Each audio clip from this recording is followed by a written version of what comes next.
Idhayathulla sir மத்தியானம் சொன்னீங்க ஒரு முக்கியமான அறிவிப்பை வெளியிடுறேன் அப்படின்னு ஆயுத எழுத்து நிகழ்ச்சியில். என்ன அறிவிப்பு? அதை வெளியிடுங்க, நாடு காத்து கொண்டிருக்கிறது. நீண்ட காலமாக தொடர்ந்து சொல்லி வந்த ஒன்றுதான். பலர் காங்கிரஸ் கூட்டணியில் இருந்து விலகிவிடும், தாவேகாவில் போகும்னு சொல்லிக்கிட்டே இருந்தாங்க. வேற யாரும் சொல்லல. சிலர் திமுகவுக்கு ஆதரவாக இருக்கிற மாதிரி காங்கிரஸை சாடுறதுக்காக வேண்டி இதை மாதிரி சொல்லிக்கிட்டே வந்தாங்க. அது திமுகவுக்கும் சிரமம் கொடுக்கும், காங்கிரஸுக்கும் சிரமம் கொடுக்கணும், அவங்களுக்கு தெரியல. அந்த உண்மை நான் தொடர்ந்து சொன்ன உண்மை, காங்கிரஸ் திமுக கூட்டணி பாறை போன்று இருக்கிறது, இரும்பு எக்கு போன்று இருக்கிறதுன்னு சொன்னேன். அது தொடர்கிறது. புதுசா வெளியே போயிட்டுலாம் உள்ள வரல. நாங்க ஏற்கனவே 2 முறை போய் முதல்வர் ஸ்டாலின் அவர்களை, திமுகவுடைய தலைவரை, எங்களுடைய அணி 5 பேர் போய் பார்த்தாங்க. அகில இந்திய செயலாளர்கள் 3 பேர், 2 பேர் தமிழ்நாட்டு தலைவர் செல்வ பெருந்தகை, அன்று சிஎல்பி லீடர் ராஜேஷ், 5 பேரும் 2 முறை போய் பார்த்தாங்க. அவங்க பார்க்க வேண்டிய நிலை இருந்தது. அது இன்னைக்கு அது நடந்திருக்கு. இல்ல ஏன் புலம்பினாரு சோடங்கர்? நாங்க காத்திருக்கோம், டிசம்பர்லயே முடிக்கணும்னு நினைச்சோம், இன்னும் முடியல, கூப்பிடல, வைக்கலன்னு ஏன் புலம்புறாரு? நீங்க ரொம்ப ஜாஸ்தியா பேசிட்டீங்கன்னு கொஞ்சம் டிஎம்கே உங்களுக்கு ஷாக் ட்ரீட்மெண்ட் கொடுத்துருச்சோ நடுவுல? உங்க ஆட்கள் சொல்றேன், நீங்க பேசல. அதைத்தான் இவ்வளவு நேரம் நான் சொன்னேன். திரு கிரீஷ் சோடங்கர் உட்பட 5 பேர் 2 முறை திமுக தலைமையை கடந்த 2 மாசமாக பார்த்திருக்கிறார்கள். ஒரு 10 நாளைக்கு முன்ன, அதுக்கு முன்ன 1 மாசத்துக்கு 1.5 மாசத்துக்கு முன்ன. இப்ப இன்னொரு புறத்துல திமுக தலைமை எங்க அகில இந்திய தலைமையிட்ட பேசணும். அவங்க தேர்தல் நெருக்கத்தில் பேசுறோம்னு சொன்னாங்க. அதுவும் நியாயமானது. முதல்வர் ஸ்டாலின் அவர்கள் சொன்னது அதுபடி இன்னைக்கு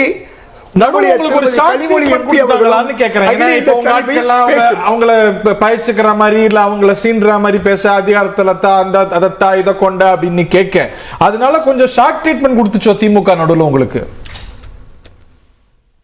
அதாவது எதுவும் தவறானது. 2 புறமும் சிலர் பேசிய விஷயங்கள் என்னன்னு சொன்னால், சிலர் காமராஜரை பத்தி பேசினார்கள், சிலர் காங்கிரஸை பத்தி தவறாக திமுகவுடைய முன்னணி தலைவர்கள் பேசினார்கள்.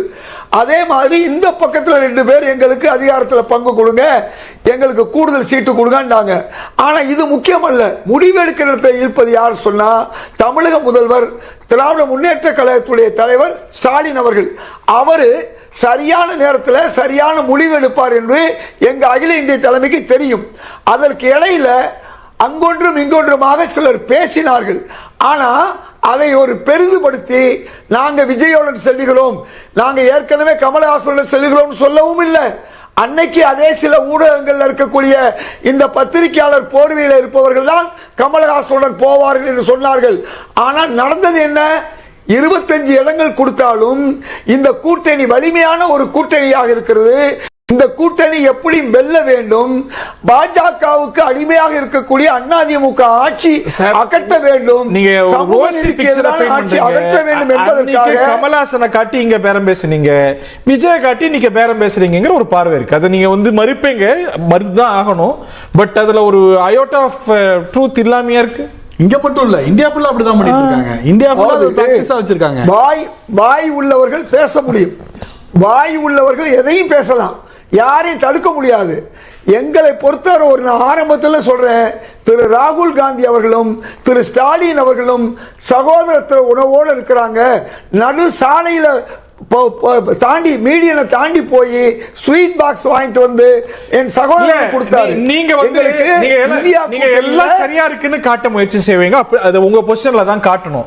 ஒரு கூட்டணி தர்மத்துக்கு உகந்ததா நடந்துகிட்டீங்களா? ஒரு பக்கம் திமுகவோட கூட்டணி இருந்துட்டு திமுக அரசியல் எதிரின்னு சொல்ற விஜயோட ஆளாவது, அது அவர் செஞ்சார் இவர் செஞ்சார் தாண்டி ராகுல் காந்தியே செஞ்சிருக்கிறார்.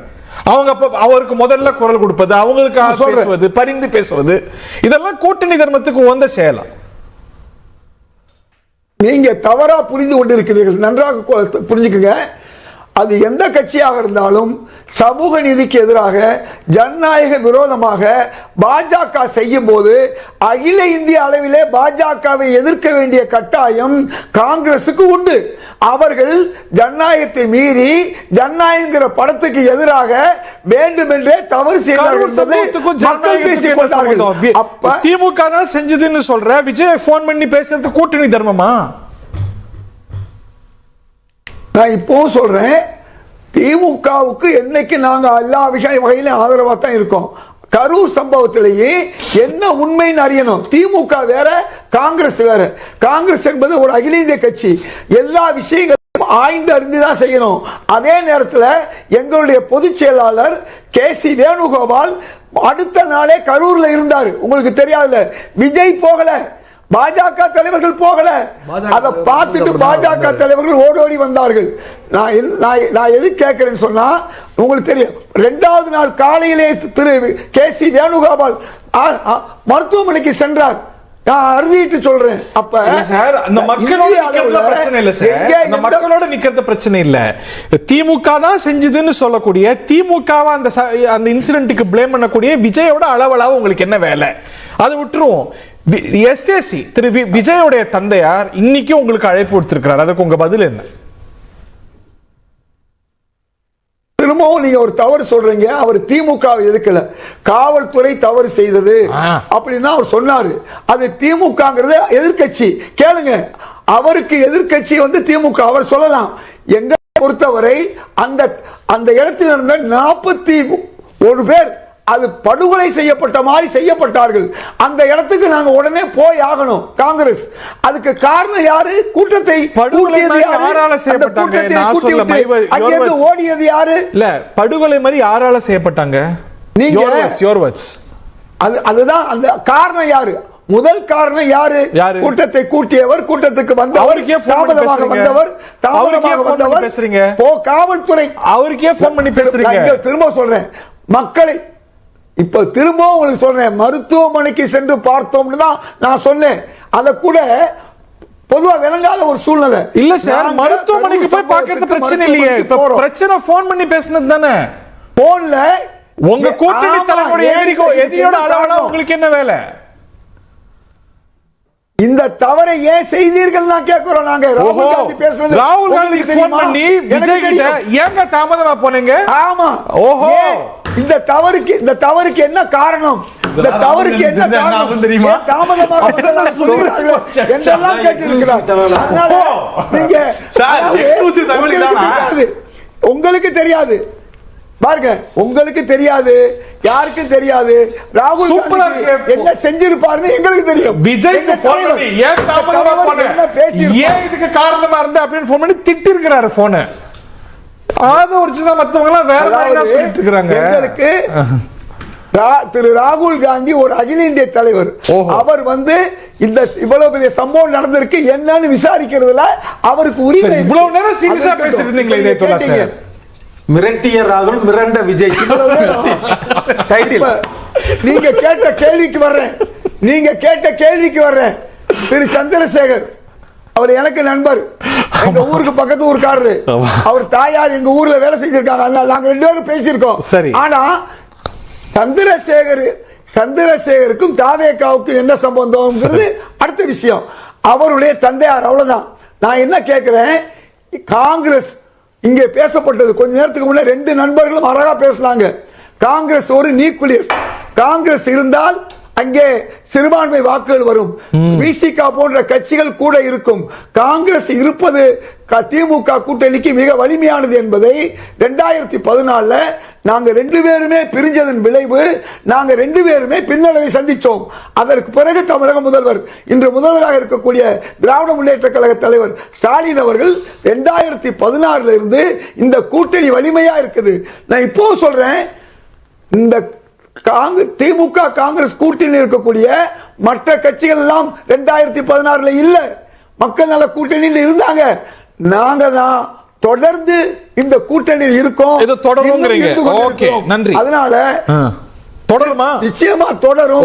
சந்திரசேகர் அவர்களே விஜய் நாளைக்கு போன் பண்ணி எங்க கூட்டணிக்கு வாங்கன்னு சொன்னாலும், நாங்க உங்களுக்கே ஆட்சியை தர்றோம் சொன்னாலும், 200 சீட்டை நீங்களே எடுத்துக்கங்கன்னு சொன்னாலும், நிச்சயமாக எங்களோடு தவக்கோடு கூட்டணி இல்லை. ஓகே, நீங்க வந்து எங்கெங்கெல்லாம் உங்க பலத்தை மீறி இருக்கிறீங்களோ, தமிழ்நாடு 2011 உட்பட கன்வர்ஷன் குறைவாக இருந்திருக்கு. ஸோ அந்த பாலிடிக்ஸ் எங்க தவறா பிளே பண்றீங்கிறது குற்றச்சாட்டு.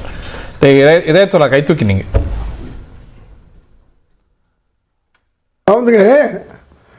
ஆளுங்கட்சிகள்கிட்ட கொஞ்சம் ஊடக பலம் அதிகம். பாஜகவா இருந்தாலும் ஆண்ட கட்சியான அதிமுகவா இருந்தாலும் அதுல போய் பத்திரிகையாளர் போர்வையில் சிலர் எந்த அளவுக்கு காங்கிரஸை கேவலமா தரக்குறைவாயா அவர்கள் மீண்டும் தப்பா பேச மாட்டாங்க, திட்ட மாட்டாங்கிற அடிப்படையில் ஒவ்வொரு விஷயத்திலையும் காங்கிரஸ் ஆபரேஷன் பண்ற வேலையை செஞ்சுக்கிட்டு இருக்காங்க.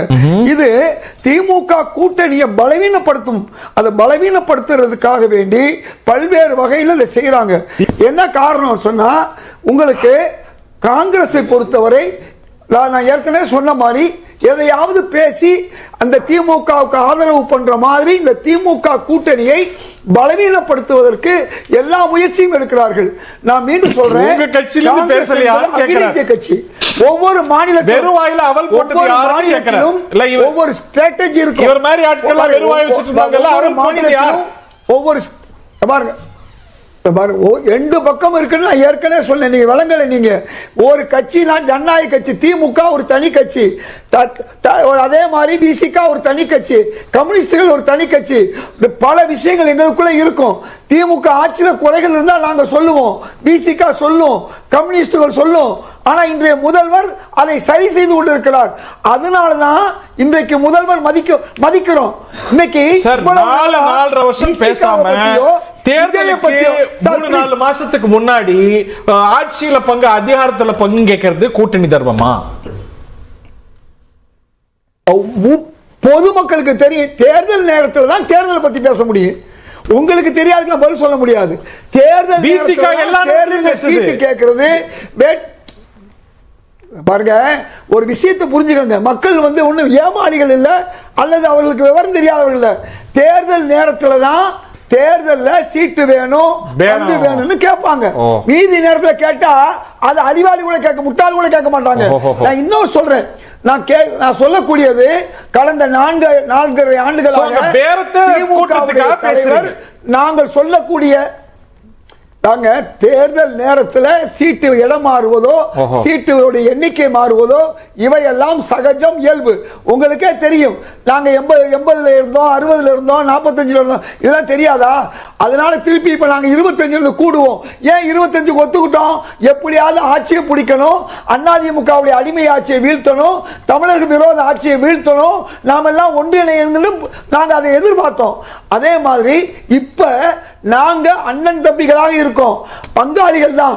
ஆனா நேத்து 420, நேத்து நம்பிக்கை துரோகி அப்படிலாம் பேசிட்டு நாங்க இல்ல. நீங்க ஆபரேஷன் பண்ண வேண்டியது இன்னைக்கு திரு தினகரனையும் திரு எடப்பாடியையும். நான் இதுமே பாஜகவோட கூடவே சேர மாட்டேன்னு சொன்ன அதிமுகவையும் அங்கேதான் நீங்க கேட்கணும். அந்த மாதிரி நாங்க எந்த சண்டையும் திமுக தலைவரோட, கம்யூனிஸ்ட் கட்சிகளோட, பிசிகவோட எங்களுக்குள் தகராறு இல்லை. அங்கே ஒவ்வொரு கட்சியும் தகராறு இருக்கிற ஒரு அதிமுக பாருங்க, ஒரு எங்க இதெல்லாம் பார்த்தாச்சு. பார்த்து 2 பேரும் ஒண்ணுமில்லாம போன காலம்லாம் இருந்து அத இன்னைக்கு மக்கள் விரும்புறாங்க, நீங்க விரும்புறீங்க. போட்டீங்கன்னா அவ்வளவுதான் லாபம் இருக்கு. இல்ல பாருங்க, உங்களுக்கு லாபமும் கிடையாது, நஷ்டம் கிடையாது. வாய் இருக்கிறதுனால எப்படினாலும் பேசலாம். காங்கிரஸ் பத்தியோ திமுக பத்தியோ. நாங்க சண்டை போடணும், நீங்க குளிர் காயணுமா? அப்ப தேவையில்லாம தயவு செய்து பேசாதீங்க. நியாயமா பேசுங்க. ஒவ்வொரு டிராமா போடுறீங்க. இது வெட்ட வெளிச்சமா தெரிஞ்சு போச்சு. நாங்க எம்ஜிஆர் காலத்து டெக்னிக் இது யூஸ் பண்ணாதீங்க. மாதிரி இல்ல, வேணா 2 சீட் எக்ஸ்ட்ரா கேளுங்கன்றோம். இந்த டிராமா பண்ண வேண்டாம்ன்றோம். அவ்வளவுதான். இந்த வேலையே வேணாம். எப்படி ஸ்ட்ராட்டஜி எடுக்கணும், எந்த டெக்னிக்கை பயன்படுத்தணும் எங்க தலைமைக்கு தெரியும், எங்க கட்சிக்கு தெரியும். அவசியம் இல்ல. விஜய காட்டி பேசுறதோ,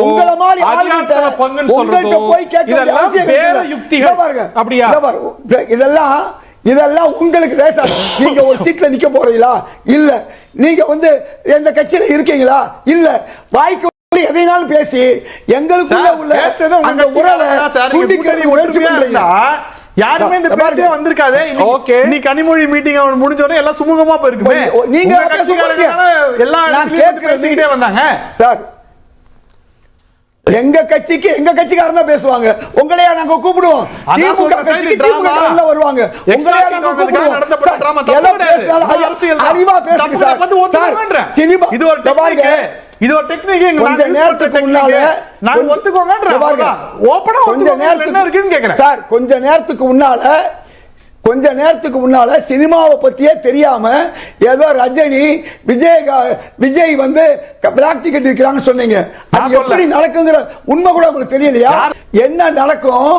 ப்ரொடியூசர் வந்து முதல் நாள் ஸ்பெஷல் ஷோ அல்லது முக்கியமான ஷோவை அந்தந்த ரசிகர்களுக்கு போடுறதுக்காண்டி கொடுப்பாங்க.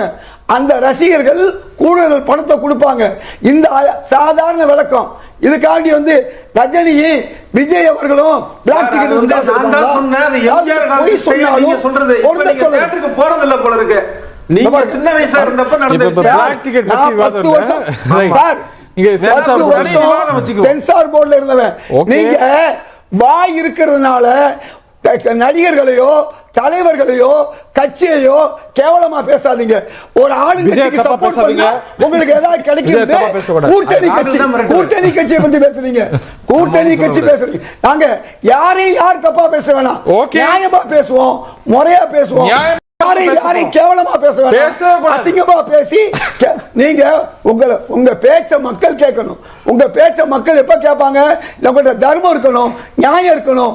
Sir, you have the last word. கவலைப்பட வேண்டிய அவசியம் இல்ல. 3 பேர் பேசும்போது நான் குறுக்க பேசல. அதாவதுங்க, காங்கிரஸ் கட்சிக்கு என்ன செய்யணும், என்ன ஸ்ட்ராட்டஜி எடுக்கணும் காங்கிரஸுக்கு தெரியும். திமுக என்ன ஸ்ட்ராட்டஜி எடுக்கணும் திமுக தெரியும். அங்கே ஒரு ரெண்டுமே ஜனநாயக கட்சி. அங்கேயும் சிலர் வந்து ஒருத்தருக்கு ஒருத்தர் எதிராக பேசக்கூடிய வாய்ப்பு இருக்கும். அது தேர்தலுக்கு முன்னால பேசுவாங்க. தேர்தலுடைய முடிவு வந்த பிறகு தானாக 2 பேரும் ஒற்றுமையாக வேலை செய்வாங்க. மக்களுக்கு தெரியும் காங்கிரஸ் என்ன, திமுக என்ன, காங்கிரஸ் என்னென்ன சாதனை இந்தியாவுக்கு மக்களுக்கு செஞ்சிருக்கு, தமிழ்நாட்டுக்கு என்னென்ன கொடுத்திருக்குன்னு தெரியும். திராவிட முன்னேற்ற கழகம் அந்த அரசு என்னென்ன செஞ்சிருக்குன்னு மக்களுக்கு தெரியும். அதனாலதான் தொடர்ந்து 10 தேர்தல்ல திமுக காங்கிரஸ் கூட்டணி ஜெயிச்சுட்டு இருக்கு. எங்களுக்கு அறிவுரை சொல்லிக்கிட்டு எங்களுடைய கூட்டணியை பலவீனப்படுத்த வேணாம். இந்த பராசக்தி விஷயத்தை பத்தி சொல்லும் போது நான் ஒரு உண்மையை சொல்றேன். என்ன 65 காங்கிரஸ் கட்சி திமுக கட்சி 2 தான் இருந்துச்சு. அப்ப அண்ணா திமுகவும் கிடையாது, தாவேகவும் கிடையாது. அன்றைக்கு பாஜகவே கிடையாது. நேரு சொன்னத அன்னைக்கு சாஸ்திரி அவர்கள் அதை கொஞ்சம் வேறு வகையில ஒரு தவறா பயன்படுத்தும் விளைவு திரும்பவும் மீண்டும் இந்து போராட்டம். அந்த இந்து போராட்டத்துக்கு பிறகு மீண்டும் நேரு சொன்னபடி நாம ஆங்கில பொதுமொழியாக இருக்கும், இந்தியை கிடைக்க மாட்டோம் என்று மீண்டும் சொன்னாங்க. அந்த உண்மையை பராசக்தி சொன்னா என்ன,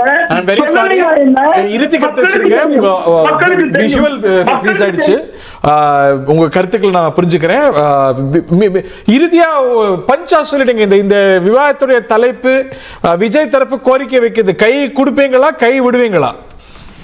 இத நீங்க அவங்களுக்கு சொல்லிருக்கணும். சம்பந்தம் இல்லாம cinema theatre black ticket Parasakthi பேசும்போது பேசியிருக்கணும்.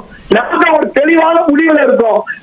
திமுக கூட்டணி காங்கிரஸ் கூட்டணி பாறை போன்று இருக்கு, எஃகு போன்று இருக்கு. இதை யாராவது பலவீனப்படுத்த முடியாது. யாரு பாஜகவுக்கு ஆதரவாகவோ அதிமுக ஆதரவாக வரலாம். ஆனா அந்த 2 கட்சி என்னென்ன பேசிக்கிட்டாங்க, எப்படி எங்கள் வீட்டில் எல்லா நாளும் கார்த்திகைன்னு சொல்றீங்க. எல்லா கூட்டணியும் அப்படிதான் சொல்லும். அப்படியே தொடர போகுதா, தொடர வாழ்த்துக்கள், இல்ல மாற போகுதா தெரியல. பட் ஸ்ட்ராங்கா இருக்கு அப்படின்னு சொல்றீங்க. அதுக்கான பேச்சுவார்த்தைகள் டெல்லியில திரு ராகுல் காந்தி திருமதி கனிமொழி சந்திப்பும் கூட இன்னைக்கு ரொம்ப முக்கியத்துவம் பெறுது. தமிழ்நாட்டு அரசியல் பல சுவாரஸ்யங்கள் நிறைந்தது. அது வந்து இந்த கூட்டணி தொடரும் அப்படின்னு ஸ்ட்ராங்கா சொல்லி முடிச்சிருக்கிறார் திரு ஹிதாயத்துல்லா. நிகழ்ச்சியில் பங்கு கொண்ட விருந்தினர்கள், பார்த்தினர்கள் அனைவருக்கும் நன்றி, வணக்கம்.